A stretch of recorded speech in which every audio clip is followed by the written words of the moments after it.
So thank you. And I'm going to move on to our next session, which is going to be chaired by my colleague, Narendra Moledik. Malalgoda. I'm sorry, Narendra. I never seem to have a success with pronouncing your name, and I apologize. But Narendra is going to look at one of our more traditional topics at the Field on Wheels, which is agriculture and food trucking. So, Narendra, the floor is yours. Thank you very much, Dr. Prentice. And thank you everyone for attending throughout the day. We've had some great sessions throughout, ranging from food inflation, climate change, sustainable aviation fuels, and just now we had a great presentation of what really the farmers are going through in Canada. So this was really an interesting thing that we have been doing today. So I think we are getting ready for two interesting presentations within this hour. One is going to be related to both are related to agriculture and food trucking. And do we have the presenters available? Bill? Yes, I'm available. Oh, okay. So Bill, I'll give a brief introduction about Bill. So Bill is the CEO of Steve's Livestock Transport and Group of Companies, responsible for overseeing all aspects of the business, including development and execution of long-term strategies aimed at increasing shareholder value. Prior to becoming the CEO, he held various senior positions within the same company, including Chief Operating Officer. Before joining Steve's, Bill spent nearly 20 years in the poultry industry, where he served as the director of live operations for Granny's Poultry in Winnipeg. In that role, he had responsibilities for live transport, hatchery operations, and managing producer relations. As a part of Steve's strategic initiative to expand operation within Western Canada, Bill and his family moved back to Manitoba after spending 5 years in Alberta. Bill and his wife Lori, and of course their children, now reside outside Steinbach, Manitoba. Bill is a graduate with honors from Red River College in Winnipeg, holding a degree in business administration. Bill, the floor is yours. Thank you. Thank you, Narendra. And thank you for the presenters this morning at 1 o'clock here.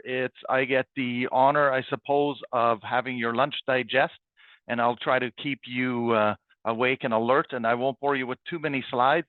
I'll try to keep it moving. I'll go through a bit of history on Steve's Livestock Transport, some of the history in livestock transport itself, some advancements, and then really the impact of the pandemic and how we had to adjust and are adjusting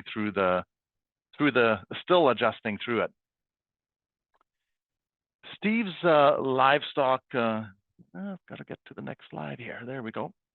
Steve's Livestock Transport was started in 1987 by an individual entrepreneur by the name of Steve Brandt, and the business is still owned today by the Brandt family. It was started in southeastern Manitoba in Blumenort, just outside of Steinbach, Manitoba. Has grown to become the largest for-hire commercial livestock carrier in North America. We typically transport about 2,000 head of cattle a week and about 200,000 pigs each week. So predominantly we are in the hog sector and in the cattle. We historically used to move a lot of horses around, some sheep, and then also in the freight. And the freight is more tied to backhauls and conversions where we're hauling livestock and dry freight commodities. Our terminals are in eastern Manitoba, western Manitoba, and then in central Alberta. Related more so in the eastern Manitoba is a lot of the farming operations where a lot of the animals come out of.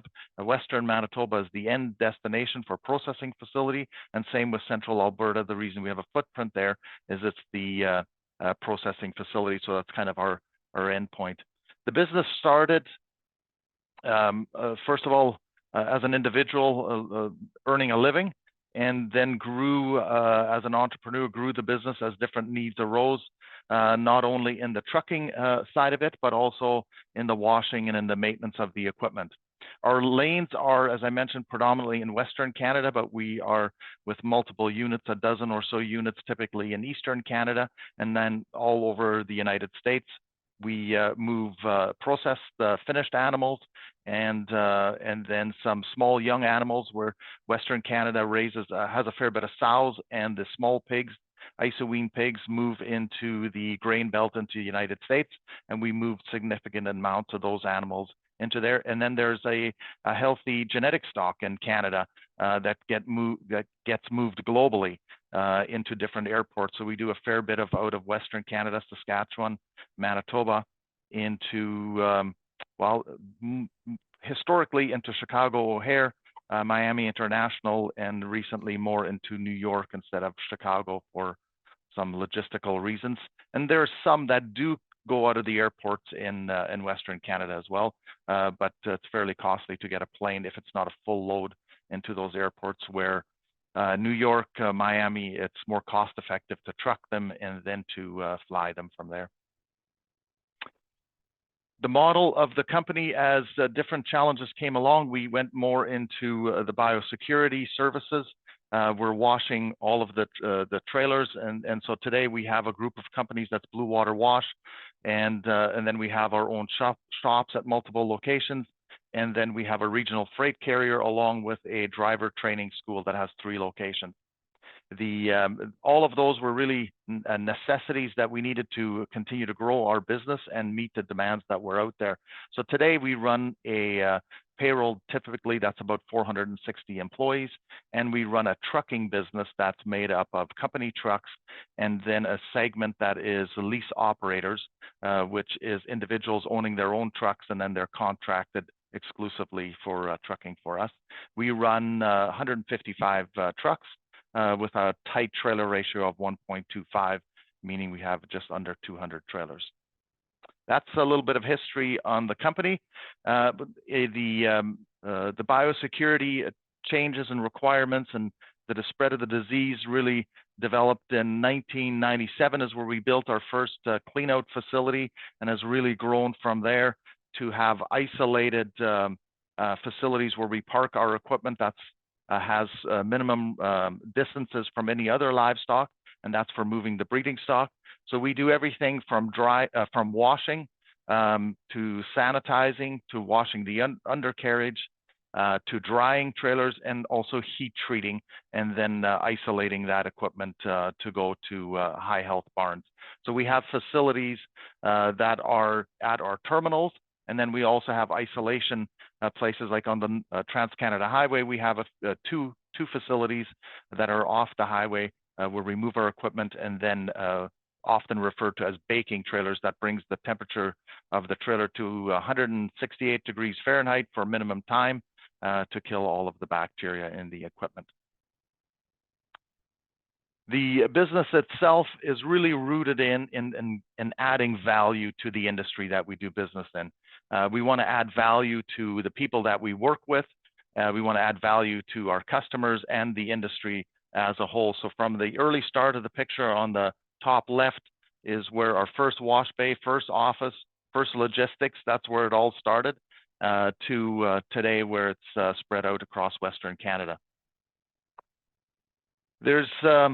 We'll go back to how animals have moved over time. Depending on the age of the people in this room, some might recognize this picture, but you got to go back quite a ways. Historically, animals were moved to assembly sites, auction marts, and this is the Winnipeg stockyards going back a few decades, almost that's going back about 70, 80 years ago, where most animals would get brought to an assembly site, to an auction mart, and some of that still happens today on the cattle side and a few other commodities, but the rest of the animals, particularly in the hog sector, is very integrated and would move barn to barn and then to a processing facility. And a lot of the trucking that was done in those early days, or the transport that was done by rail, and particularly the longer distance. Almost everything was done by rail, and a lot of the legislation, the regulations, often today still refer to rail cars. Although today there's very little, if anything, moved by rail in North America.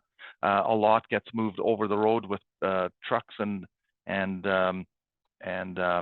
then by air and by sea is the most common today, and by far the majority of it over the road on trailers. And as the infrastructure continued to develop, more went off the rail and then went onto trucks. And as I mentioned today, most of it gets moved on trucks. As I was preparing for this, you Google quickly a couple of things on animal transport and what the perception is out there. And these were within 10 seconds. These were 3 quotes that were in the news from Canada, that our transportation regulations in Canada are the worst in the Western world. Animal transport often transport thousands of kilometers without any food, water, shelter, or protection from the elements. And there's also no protection from the elements, so there's no minimum temperatures in Canada. So some of that is taken out of context. Some of it is just blatantly not true. There's a lot of regulation that has developed over the years. As I mentioned, there were some very old regulations that have been in place for some time that often reference the rail movements. But the Health of Animals regulations was first passed in 1977, and there's been many versions that have come after that. There's been Health of Animals Act, which included regulations in and around animal transport. The most current amendment to the Act was in 2019, which saw really a revamping where you had to elevate the knowledge and the skills of people transporting animals. That really involved everything from training on animal behavior, training them, and anybody that transport has to have the skills to assess an animal's capacity. It's about handling. It's about a contingency plan. If you're going on the road, you have to have a contingency plan on every load. There's an element of monitoring that you have to be trained on, and there are space requirements. And after that, there was different amendments that came out related to even ramp angles. So if you're loading animals, they're walking up and down ramps. There's ramp angle requirements and ventilation. There was upgrades to that. There's most certainly requirements on temperatures and densities. I mean, historically, there was I remember working with my dad going back into the early 80s, where we trucked pigs to Marion Street in Winnipeg on a 1-ton box. So, I mean, there's some of that history, but as far as how animals get moved today, it's very different than it was back 30, 40 years ago. There's definitely a lot of investment and research that has been done in the last decade even. And I would say our business has completely revamped how we train and equip drivers. So we own a part of a driving school that is just on the driving training itself. Once an employee and a driver enters our organization for driving and hauling livestock, there's another 6 weeks or 244 hours of in-cab training, and that's related to animal handling. So there's been a lot of transition in the last few decades on how animals are transported and how animals are handled. And there's been a lot of advancements in transporting animals, so the equipment that gets used. So the top left picture, that is the company's first truck and trailer. And since then, there's been many different variations for different applications for different size of animals that get used today. So the top middle is a traditional liner, often referred to, that we haul cattle and hogs with. The one on the right-hand side, the black one, those are small pigs get hauled by that. And then in the bottom middle is a trailer with no ramps. It's solid 53-foot hydraulic lifting floors, and animals walk straight on and they walk straight off.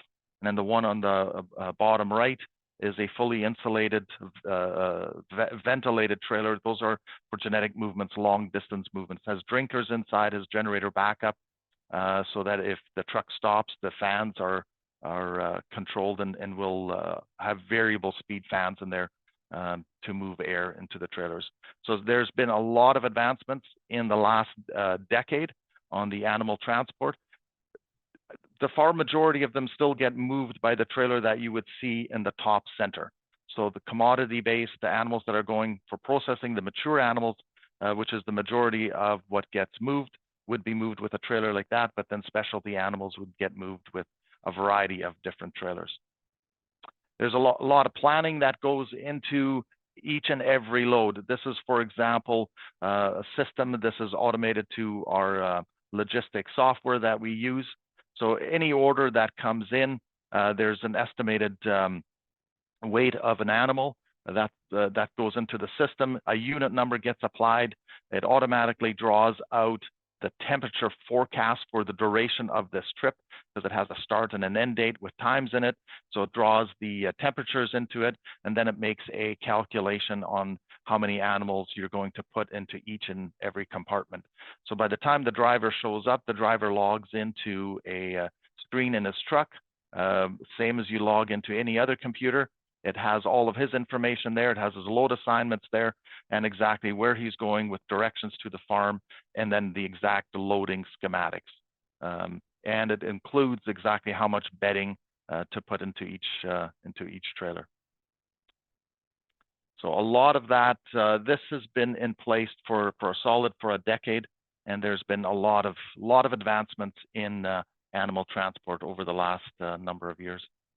The changes, we move a fair bit of animals into international airports where they get transferred into crates and then loaded on planes and flown into international destinations. We're not the ones that transport them by plane. That is another organization that looks after that, but we bring them to the site, we transfer them into the crates, and then they get loaded onto planes for international markets.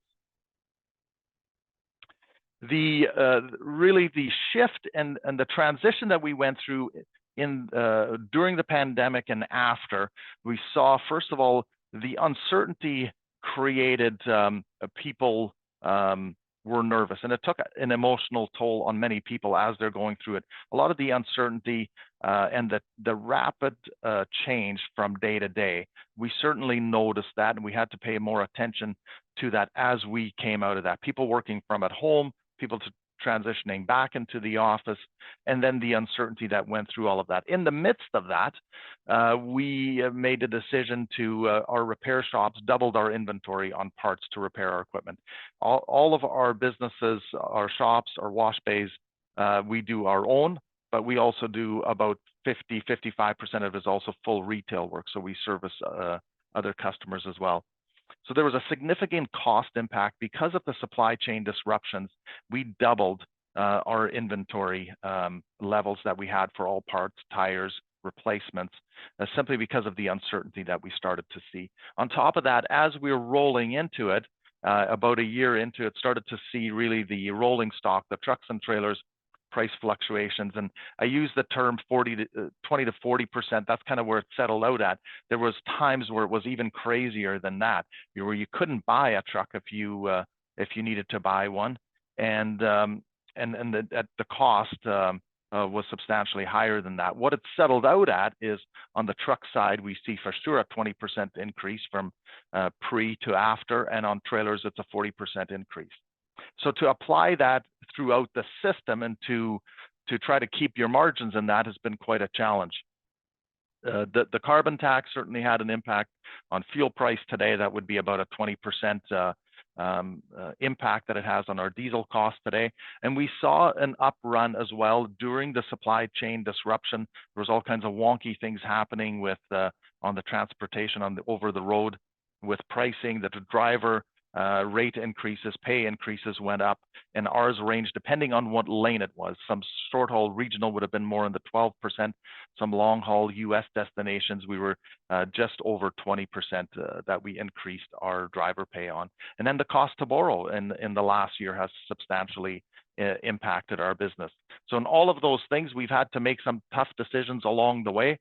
From during the pandemic, on the left-hand side is one of our trucks, which we typically wouldn't buy trucks like that, but that's what was available to us, and that's what we bought. So we bought a bunch of used trucks that weren't necessarily spec'd ideally for what we were looking for, but what was available and what we could afford, that's what we ended up buying. So that wasn't an ideal plan, and it's not part of our long-term strategy. Our long-term strategy is to be very specific on the equipment that we source, that it meets our requirements for specific for the application, that it has certain fuel efficiencies built into that, and where we can control and predict our cost a little bit better. Then we made a significant adjustment and a decision to extend the life cycle of the equipment. So in the middle there, you see a truck that is, the engine is being rebuilt. That's typically not something that we did. We typically rolled our fleet faster, but because of the increased cost, we made the decision to retool our shops and hire some additional mechanics and to extend the life cycle of those trucks. That has some consequences, and you can only push that so far because of the commodity that we haul. And then we continue to purchase new equipment, and particularly now that we're through that, we're trying to get back into a cycle of having regular replacement scheduled. But in the midst of that, we on the truck side, we made those decisions, and on the trailer side, we did the same thing. You see a shear, a press in our shop that we invested and replaced, and decided we were going to extend the life cycles of our trailers as well. So if there is a certain age, we start to see maintenance and downtime go up, then we made a decision that we were going to, at about, typically it's in that year 8 or so, we refurbish our trailers for typically of a cost of about a quarter to a third of the cost of a new trailer, and then we can extend the life cycle of another 7-8 years for that piece of equipment. So it's a business decision based on the uncertainty in the cost and the ability to recover that cost. When you have a large fleet, to rotate that through, you don't notice it when you have some higher priced equipment going in early on, but as you rotate through that, you have to be real careful that you don't drive your whole baseline cost if you can't pass it on. And then it's about what the competitiveness in the market is. So that is the one key decision change or process change that we made. And then the other one is we've historically always invested in innovation, and we do a lot of washing. This is something that is that we've worked on for some time, and that's to automate the livestock trailer washing, which we are now in the process of ramping up. So it's in our system today, and that's a piece we will continue to invest in. The other pieces that I know for certain that we're going to continue to invest heavily in technology. We invest heavily in having business analysts along with technology to optimize our lanes, to optimize our routes, and the speed of change is going ever faster. And I don't think that that's going to slow down. I think the next decade, we're going to see it change even faster. And that's a brief overview of our business and some of the adjustments that we've made in our business. And I'm gladly answer questions.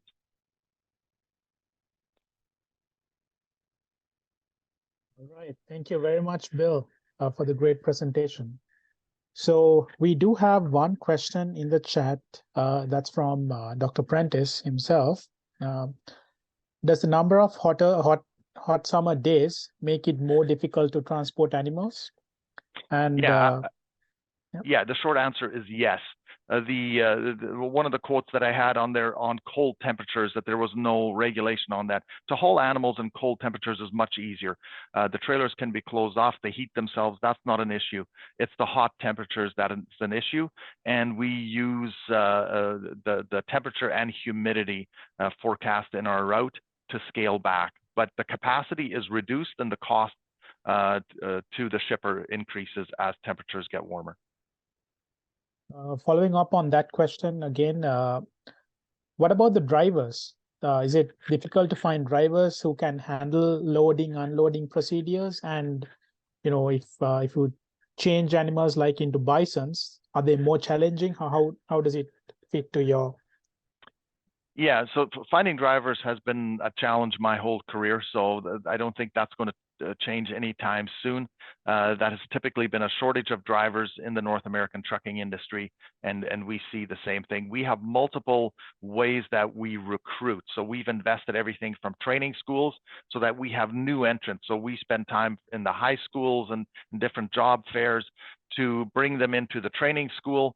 Then we do a lot of internal promotion. So we have so employees working in our wash bay, we give them financial incentives to go through that and then to go into different parts of the organization. It doesn't have to be driving, but we will pay for them to go for training, and we will help them to get their class ones and then develop them further. So there's a heavy internal recruiting from our own people. And then we also do some LMIAs that come through our business that we hire from there, and then the traditional routes of advertising and hiring drivers that might be in other sectors.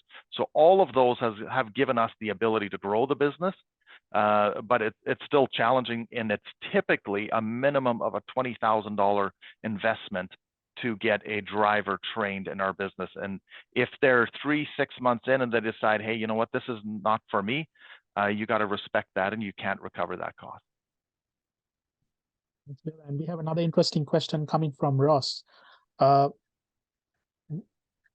It's about the carbon tax. How do you think it will impact your business, and what do you think it's going to create upon the industry? Well, it adds cost. So it adds cost to our business, and it adds cost to the industry as a whole. Today, it's about a 20%. I think certainly some of the things that it is driving the whole piece on how do you drive that cost of a liter of diesel out of the business. So how do you become more efficient? The new technology that's coming to the market, and certainly there's improvements every year, but then it's about optimizing that. And it is driving some of that for sure. There's much greater motivation than just the carbon tax for that. Idle time in a truck, every revolution of a combustion engine has wear. So that cost in itself is a far greater motivation than 20% of diesel today. But it adds cost. It drives that out of your margin. And do you have any plans in mind to overcome these challenges? Yeah, we have a number of different activities and certainly metrics in our business that get watched day to day. The biggest factor is idle time and technologies in the truck, so that enables us to, if a driver is starting at 7 o'clock, that there's an engine heater that starts to warm the engine a certain amount of time before the truck gets started, so you reduce your idle time. And then, yeah, we've looked at several other alternative power plants versus the traditional combustion engine. That's cost prohibitive for the size of the company that we are today. Thanks, Bill. And we have one more question. What type of investment would the trailer on the bottom right of your slide, the one with the backup generator? Yeah, so I'll go from kind of the traditional trailer. The price tag today is $170,000 for a traditional livestock trailer. That would be a 53-foot, what would be referred to as a tri-axle pot trailer. And then it would go up from there to the one that with the fans in there would be sitting at $430,000. All right. Thank you very much for your great presentation and all the information that you brought forward to this event. And with that, I'll let you go. Thanks, Bill. So moving on with our next presenter. So Daniel Santos has a passion for leveraging technology to drive business innovation. And he has spent over 25 years in logistics, and his experiences spans into warehousing, distribution, road transportation, and rail. Today, Daniel is the CEO of Evotrux. This is a game-changing freight management platform that Daniel helped found in 2018. With Evotrux, Daniel is driving continuous innovation, transparency, and efficiency into one of the world's largest and most important sectors. Outside of his profession, Daniel is a father of 2, a basketball coach, and a golfer. So, Daniel, over to you. I'm pretty sure that said mediocre golfer, not just golfer, but thanks, Narendra. Oh, yeah, sorry. Okay, let me bring up my screen. Okay, so I'm just going to jump straight in. And I want to give everybody just a high-level view of the trucking industry within Canada and the US. So first off, there's about 3 million semi-trucks operating between the two countries. Over 70% of the freight that gets moved between and within Canada and the US gets moved by truck. So the computer you're looking at, the chair you're sitting on, the clothes you're wearing, the food that you ate at lunchtime likely all got to you by a truck. Those trucks drive about 180 billion miles every single year, so it's a high activity industry. And in 2022, over $1 trillion was spent to move freight by truck within Canada and the US, and that's growing every year. So I just wanted to start with this to express just how big and impactful of an industry this is. It touches our daily lives, touches our lives every single day. So in such a large, impactful industry, we would hope that it would be highly efficient. And in some ways it is, but in other ways it's not. Bill talked about idle time. I'm going to talk about empty miles. So there's 36 billion empty miles driven every year. It's about 20% of the total miles driven. Empty miles are when a truck drives without freight in or on the trailer. So it's could be going from one delivery to the next pickup. It's just kind of a lot of, we call it poor asset utilization, a lot of wasted time and effort. The cost to trucking companies for those empty miles is about $81 billion. Whether they have freight that's paid on the trailer or not, there's still a cost for every mile they got to move those trailers, about $81 billion. So that's a cost to the carrier, but ultimately that gets absorbed by the shippers who need to move their freight. And then ultimately beyond that, it gets absorbed by us, the consumers, with the price on the shelf. And those empty miles produce about 123 billion pounds of CO2 every year. So huge industry, massive impact, and the inefficiencies within our industry have significant economic and environmental costs. So hopefully I have your attention. As Narendra said, I'm Daniel Santos, CEO and founder of Evotrux. And today I want to talk to you a little bit about reducing the cost of trucking freight and specifically how we're hoping to help businesses do that with Evotrux. So since we're at an ag conference, I wanted to relate specifically Evotrux and truck transport costs to food costs. And so take this graph with a little bit of a grain of salt because I had to take two different graphs and superimpose them on top of each other because this data is hard to find. But what I was surprised by is just how tightly tied in the two things are. So as we can see is when freight costs go up, food prices go up, and they're so close, it's kind of scary. So as Narendra mentioned, I'm a father of 4. My 2 children are teenagers. They eat all day, every day.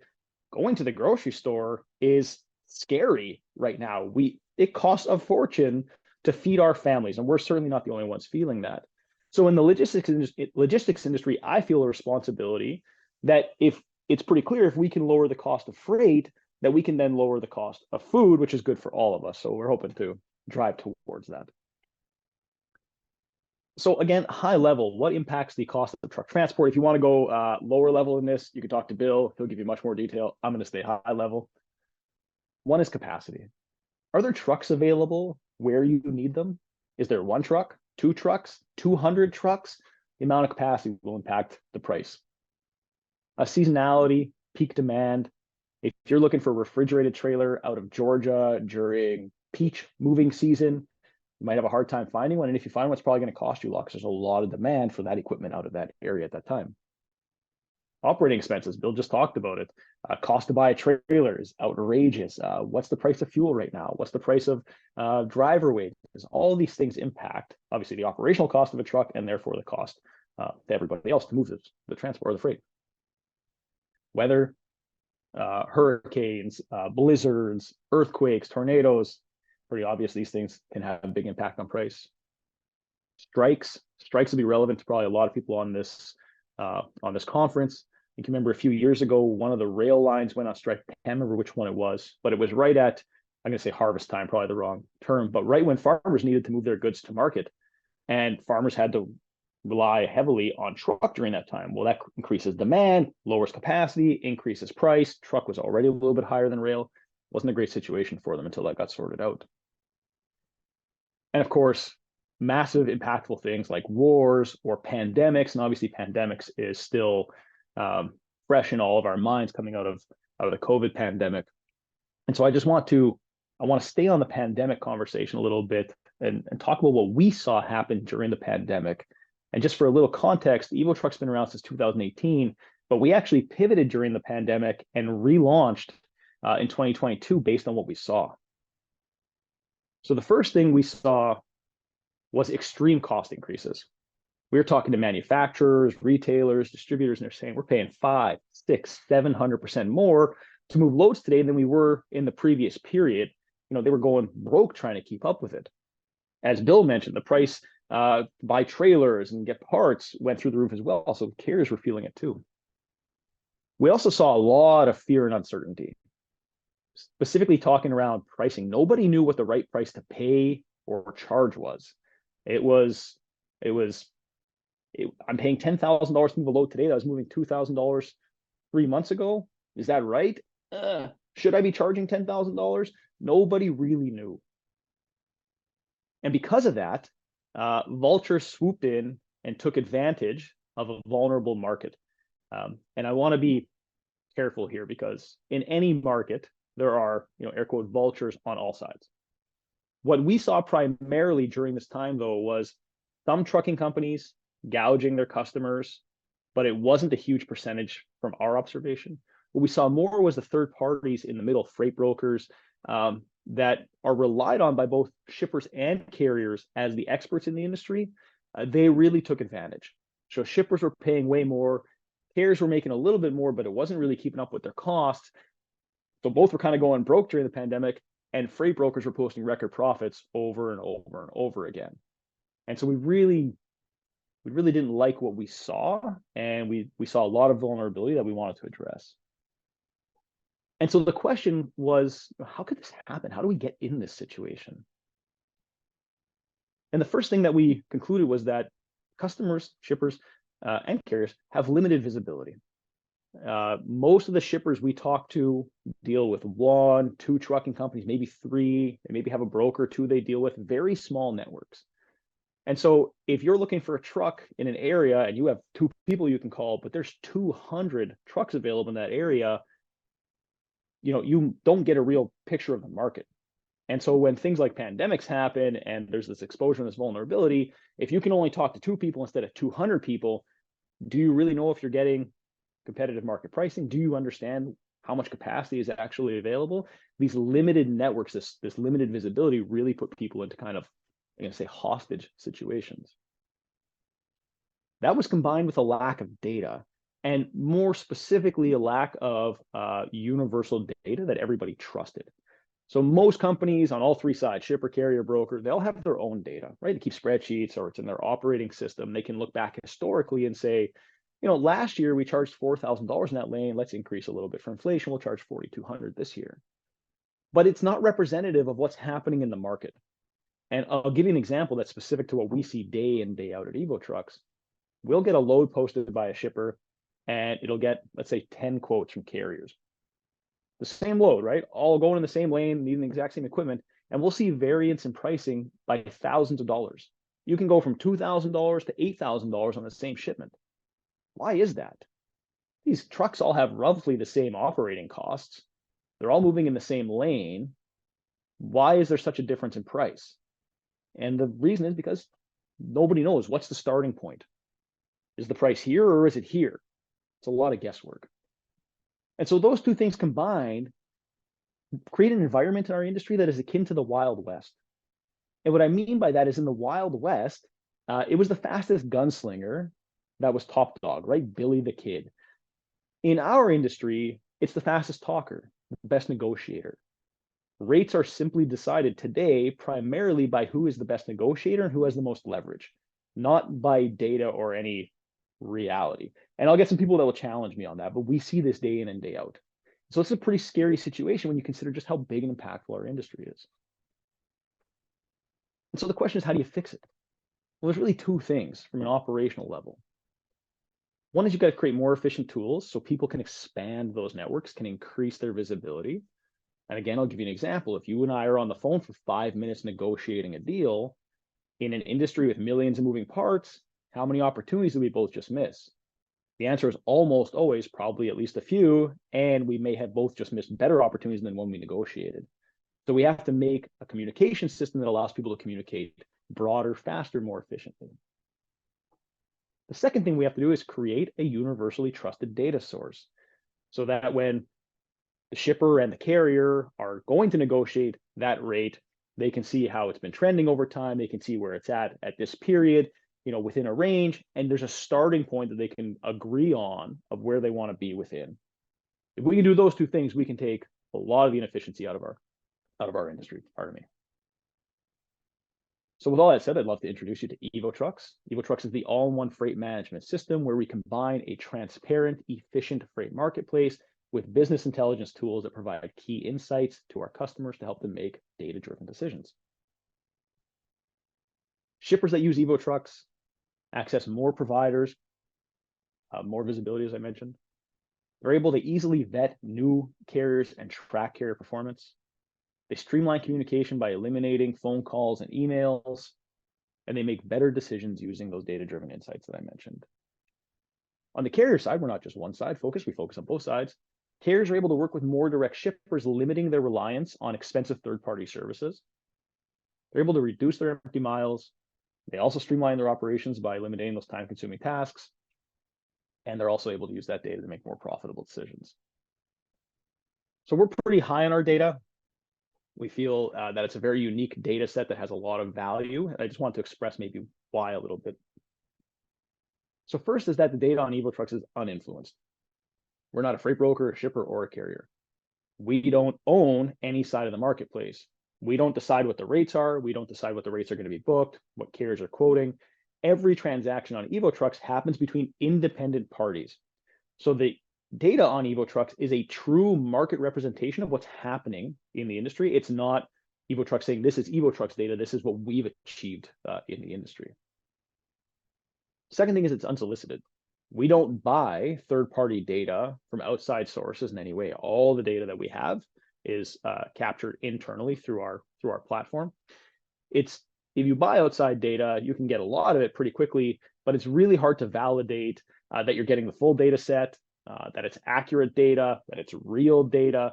And so we don't combine that with ours. We don't want to corrupt the data that we have. And the last piece is that it's actionable. We take that data, we repurpose it, and we provide our customers with actionable insights they can use to make those better decisions for their business and ultimately better for all of us. So these are some results I just wanted to show you from one of our customers. This is a customer that moves ag equipment. This particular example is them moving truckload freight out of Saskatchewan to Iowa. Not a super busy lane for them, but over this period, they moved 14 loads.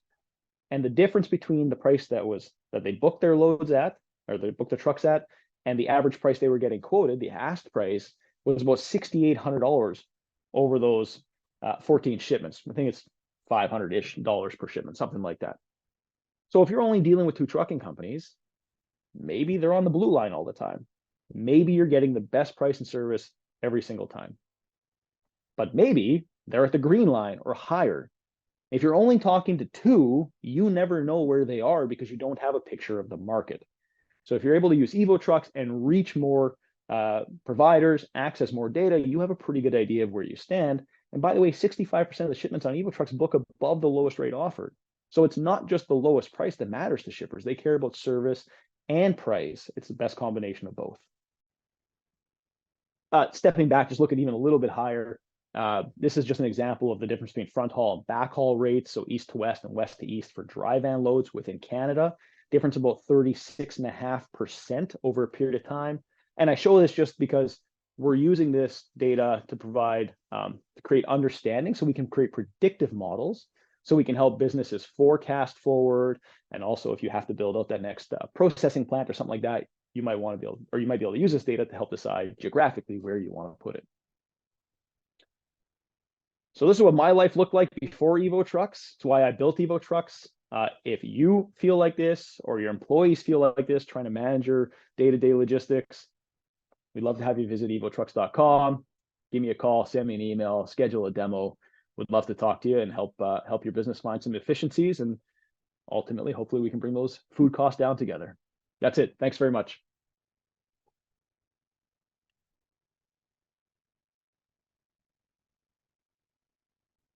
All right, thank you very much, Daniel. If you have any questions for Daniel, you can please type it in the box, in the chat. So Daniel, talking about Evotrux, what do you think are your challenges? Like, what do you think it's going to look like in the coming future? any major challenges to be thinking about? Yeah, Right. oddly, I would say the biggest challenge for us being a small, still young startup is getting in front of enough people. The businesses that are on our system achieve great results. We just need, in 2024, we are looking to hit some significant growth so we can bring more of these results to more businesses. Are you completely, which type of countries are you like approaching, or are you just trying to focus on staying around here, or what's your plan in We're sense? primarily focused on manufacturers on the shipping side. We have distributors and retailers on the platform as well, but we tend to focus on manufacturers, just limited resources. That's where our focus is right now. And we have customers all the way from businesses that ship 1 pallet a month to bringing on some customers here shortly that ship 20 loads a day. So kind of scales across the whole spectrum. We have a question from Prentice. How do the freight rates compare within Canada versus cross-border into the US? What are your thoughts on that? Again, your microphone cut out while you were saying that. Sorry. How do the freight rates compare within Canada versus cross-border in the US into the US? Interesting. So typically, I'll speak for the prairies going south. That would be your backhaul rate. So those rates are typically lower than US coming back north. I don't have the data right in front of me, but I think if you're going Eastern Corridor, it might be closer to almost being like both ways are front haul. They're very equal. So middle of the country, going south to north is more expensive than going north to south. We have another question from Bad Friend. What is your opinion of the convoy shutdown? Great question. Did anybody know that they raised like $850 million last year, went out of business? Yikes.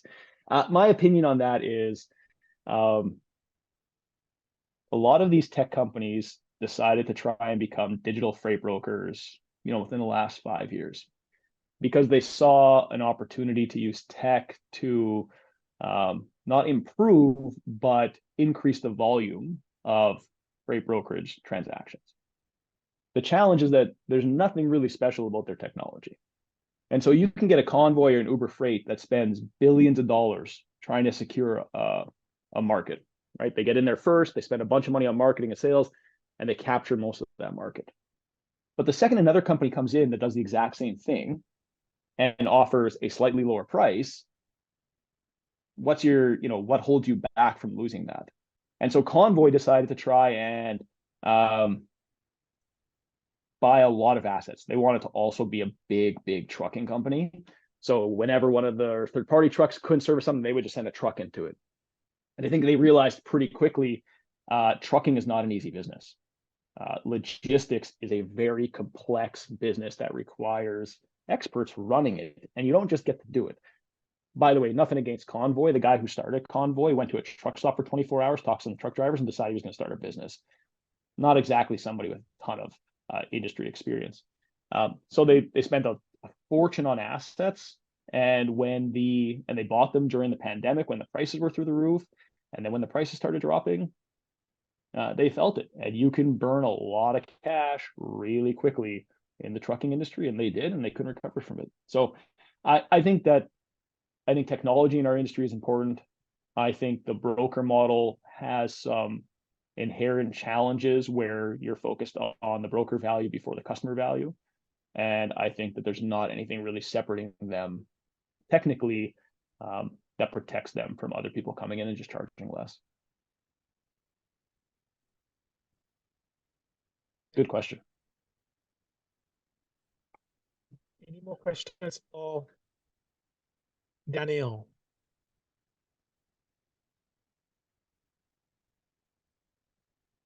Perfect. Maybe that means I did a good job. All the questions are answered. Narendra, you do have one there I see from Bill. The question is, how does Evotrux get paid? Great. I've seen those in my chat. I don't know what's happening. How does Evotrux get paid? Two ways. So carriers subscribe to a membership. So we wanted to make sure that it was transparent and predictable for trucking companies. Trucking companies, Bill, as you know, tend to have pretty low operating margins. So we wanted to make sure we weren't dinging them with another margin cost on every shipment.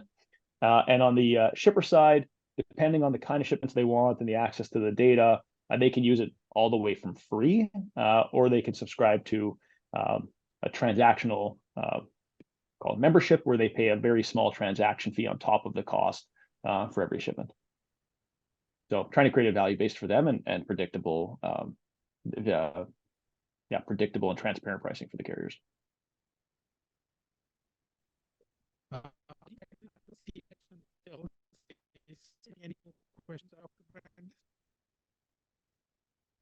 Narendra, I don't know if it's just me, but your mic keeps cutting out on like crazy. I can't hear anything you're saying. Sorry.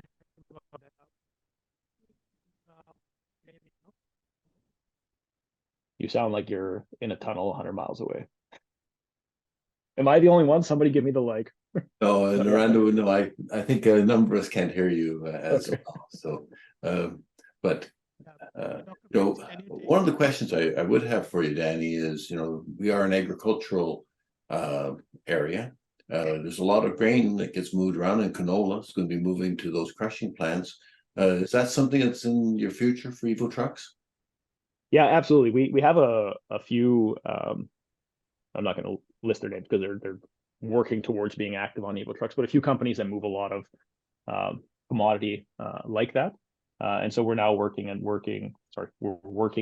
bringing on more of the trucking companies that also manage that type of freight. So I think there's two things. One is there's using the marketplace, as I said, to just get more access, you know, reduce the time spent on phone calls and emails that would benefit them, but also the data that you're able to capture and use to make better decisions in your activities moving forward. So we're really excited about seeing them on there, and really excited to see what we're able to produce for them and what insights we can gain from them.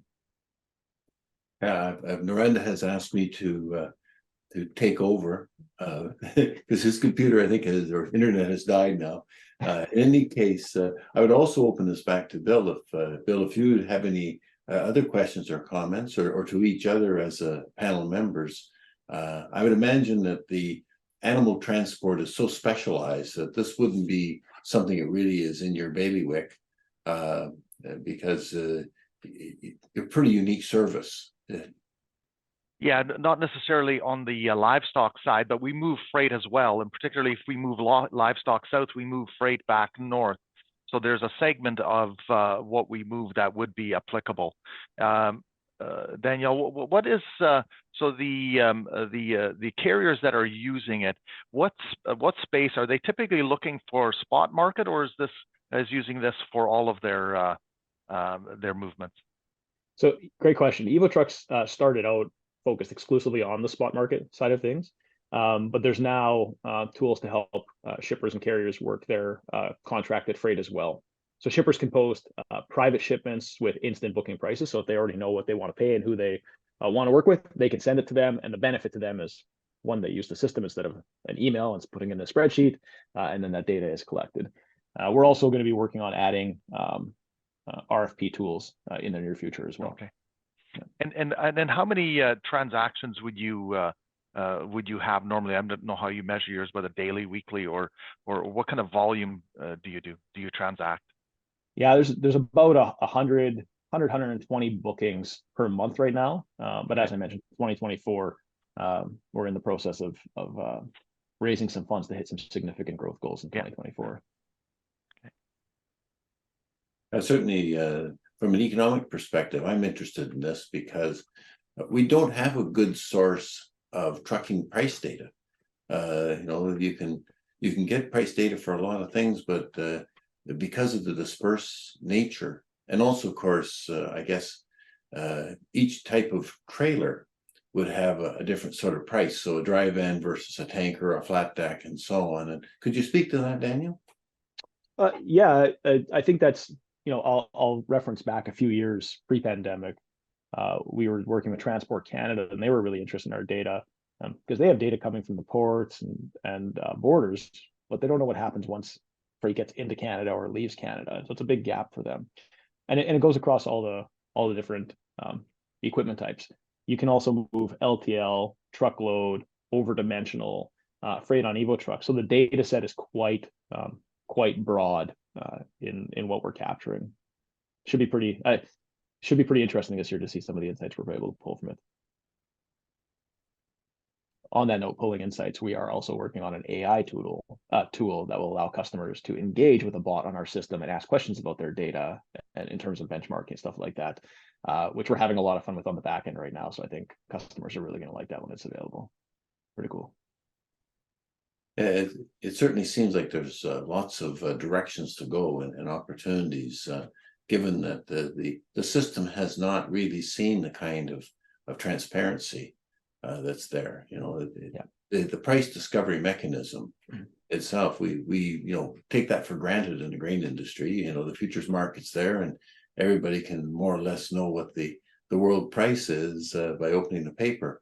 Whereas in the case of transportation, we don't get that kind of clarity. And I suppose it also deals with the specificity. As you pointed out, loads going west from Manitoba tend to pay more than loads coming back this direction. So each traffic lane is kind of unique as well. Yeah, I can speak just from my experience, 25 years in the industry. Some of you have been around longer than me. I spent a lot of time connecting freight to truck and truck to freight. And if I talk to 5 trucking companies in a lane, I'd say, oh yeah, I understand the price, I get it. But we see it every single day. Like I said, these just wild variances of pricing that were shocking to us and continue to be shocking to us about, like, how can they be that far apart? And they're that far apart because nobody knows where they actually should be or where they could be. And so it's a guessing game. I'll throw this one out, throw that dart, and hopefully something sticks. It's not a great way to run such a big industry. Maybe onto your future, how much of your business is actually outside Canada? I mean, are you running any loads within the US? Is that also part of the program? Yeah, there is a few intra-US. It's certainly a small piece of what's happening today, probably 2.5–3% of the activity. And the other, call it 97%, is split almost 50-50 between cross-border and intra-Canada shipments today. Right. Well, I think we're almost out of time, unless there's last comments you'd like to make in terms of your business. This has been really enjoyable. You know, we sometimes gloss over trucking because I guess it's because it's so hard to generalize. You don't have the same kind of focus and study. And of course, it's also very specific. I mean, each sort of trailer type is an industry of its own. Yeah. And so you tend to have a very splintered sort of market, even though it's, as you point out in your opening statements with the size, it's huge, critically important to all of us. And so on that point, I'd like to thank you both very much for joining us today and giving us some great presentations. It really does illuminate some issues, and I think Fields on Wheels is going to have a lot more of this as time goes on. So thank you very much for joining us. And I'm now going